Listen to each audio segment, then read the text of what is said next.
আসসালামু আলাইকুম। আশা করি সবাই ভালো আছেন। তো আমি আজকে কথা বলবো ইউরোপের নন সেনজেন রাষ্ট্র নর্থ ম্যাসেডোনিয়া নিয়ে।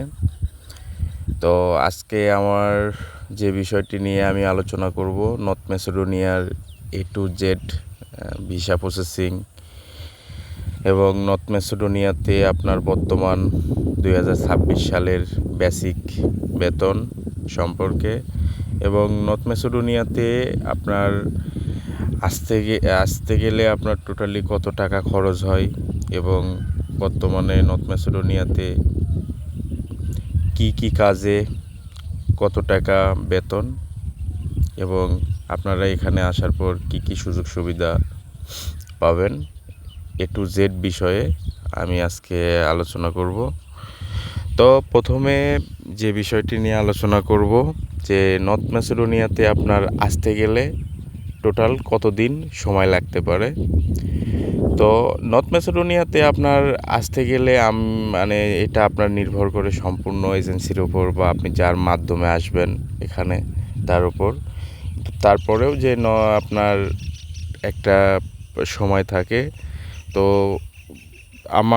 আমি যতটুকু কথা বলেছি এবং অনেকে ভাই এখানে আসছে, তো তাদের ক্ষেত্রে দেখা গেছে যারা সঠিক মাধ্যমে ফাইল জমা করছে তাদের ক্ষেত্রে 3.5 থেকে 4 মাস বা 5 মাস, কিন্তু 6-এর বেশি লাগে না। কারণ অন্যান্য দেশের চাইতে এখানে আপনার ভিসা প্রসেসিংটা অনেক আর কি ভালো। যে নর্থ ম্যাসেডোনিয়ার আর একটা বিষয়, সবচাইতে বড় বিষয় হলো নর্থ ম্যাসেডোনিয়া থেকে যদি আপনি অ্যাপ্রুভাল পান তাহলে আপনার 100% ভিসা নিশ্চিত। কারণ অ্যাপ্রুভাল পাইলে 99% শিওর আপনি ভিসা পাবেন। আর নর্থ ম্যাসেডোনিয়াতে আপনার বর্তমানে অ্যাম্বাসিতে খুব স্বল্প সময়ে আপনার ভিসা দিয়ে থাকে। আপনি যদি মানে সঠিক যদি অ্যাপ্রুভাল পেয়ে থাকেন, দেখা যায় আপনার অ্যাম্বাসিতে জমা দেওয়ার পর সর্বোচ্চ 7 থেকে 14 দিনের মধ্যে আপনাকে ভিসা স্ট্যাম্পিং ইন্ডিয়া থেকে দিয়ে দেবে। তো আরেকটা বিষয়ে কথা বলবো, অনেক ভাই আমাকে বলে যে ভাই নর্থ ম্যাসেডোনিয়া আসতে গেলে কি মানে যেহেতু আমাদের বাংলাদেশে নর্থ ম্যাসেডোনিয়ার এম্বাসি নাই, এক্ষেত্রে কি নর্থ ম্যাসেডোনিয়া আসতে গেলে কি আমাদের ইন্ডিয়া ফেস করে আসতে হবে বা ইন্ডিয়া গিয়ে আমাদের ভিসা নিতে হবে কি না। আমি তাদের উদ্দেশ্যে বলতে চাই যে ভাই, নর্থ ম্যাসেডোনিয়া 2025 সালে একটা নিয়ম হয়েছিল যে যার অ্যাপ্রুভাল তার এসে নিজে সশরীরে এসে অ্যাম্বাসিতে জমা করে ভিসা নেওয়া লাগবে। এটা আর কি ওরা কিছুটা মানে হয়তোবা একটু মানে বাংলাদেশি যে অনেক এজেন্সি আছে তাদের অনেকটা হয়তো প্রতারণার কারণেই সিস্টেমটা করছিল। এখন বর্তমানে সিস্টেমটা আর নাই।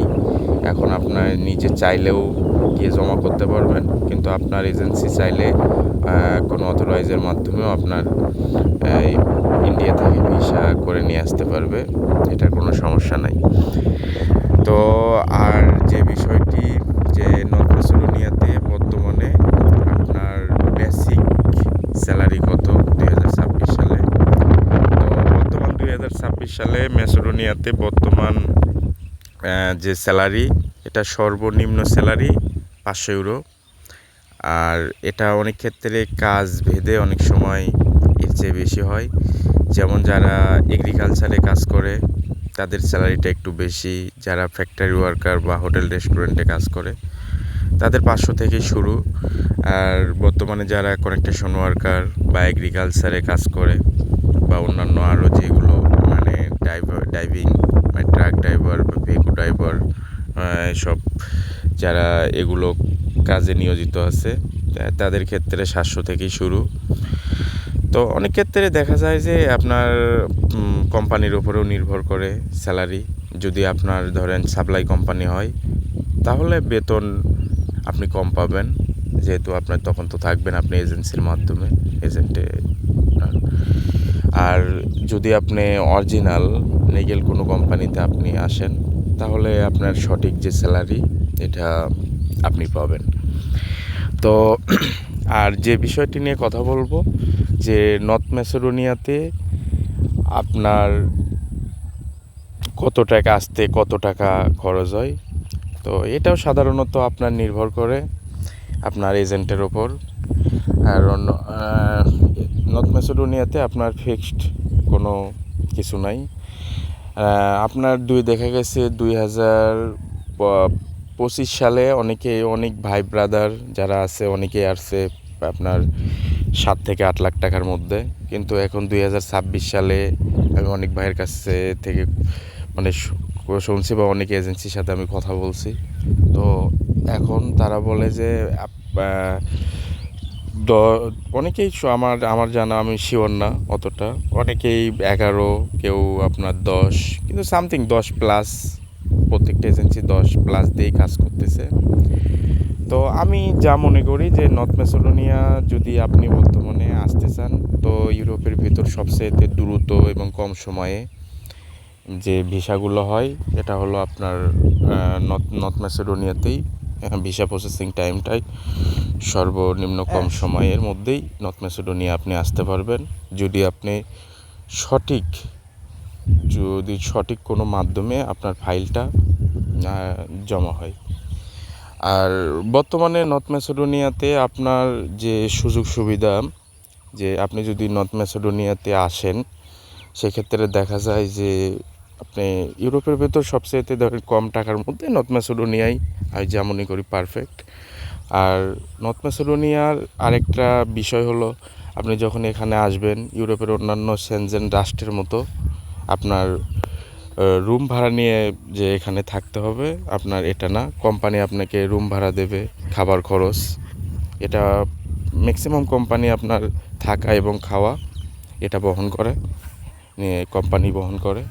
তো আপনার এখানে আসলে আপনার খাওয়া থাকা এটা কোম্পানি দেবে। তো সেক্ষেত্রে দেখা যায় যে আপনি যেটা স্যালারি পাবেন মানে খরচটা আপনার সীমিত, খরচ খুব কম। তো আমি যা মনে করি যে 2026 সালে যে নর্থ ম্যাসেডোনিয়াতে আপনার প্রচুর ভিসা হচ্ছে ভাই, প্রচুর। আমি আমি যে আছি এখানে, তো অনেক ভাই ব্রাদার আসতেছে, প্রচুর ভিসা হচ্ছে। তো আমি যা মনে করি 2026 সালে নর্থ ম্যাসেডোনিয়া মনে হয় যে সর্বোচ্চ পারফেক্ট সময়। তো আপনারা নর্থ ম্যাসেডোনিয়া নিয়ে চেষ্টা করতে পারেন, যদি 2026 সালের ভেতর নর্থ ম্যাসেডোনিয়াতে আসতে পারেন তাই আমি মনে করি যে আপনারা ক্ষেত্রে লাকি। এবং 2027 সালে কী হবে না হবে এটা বলা যাবে না। আর এখানে যে বাঙালি আসার পরে যে আপনার মানে সুযোগ সুবিধা, প্রায় ম্যাক্সিমাম বাঙালি অনেক ভালো এবং অনেকটা ভালো আছে। তো আপনারা নর্থ ম্যাসেডোনিয়ার জন্য যদি ফাইল জমা করেন, তো আমি যা মনে করি 2026 সাল অনেক ভালো হবে। তো সবাই ভালো থাকবেন। আর আপনাদের যদি কোনো বিষয় জানার থাকে বা বলার থাকে আপনি আমাকে কমেন্ট বক্সে আপনি জানাবেন, আমি চেষ্টা করব আপনাদের কমেন্টের উত্তর দেওয়ার জন্য। তো ইনশাল্লাহ সবাই ভালো থাকবেন, সুস্থ থাকবেন। আসসালামু আলাইকুম।